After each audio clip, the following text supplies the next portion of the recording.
Эң биринчиден бул медиктерге болгон суроо болуш керек.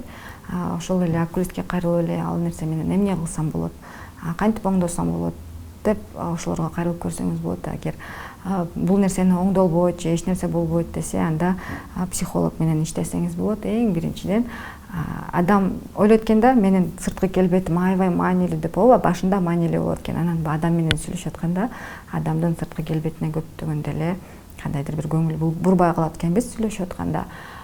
Бул жана биздин ичибизде болгон эле критик иштеп турат экен. Бериң тигиндей, териң тигиндей, ал мынтип ойлоду болуш керек деп ошол биздин ойлорубуз бизди жее берет экен. Анан ошол кезде биздин өздүк баабыз да төмөндөй берет экен.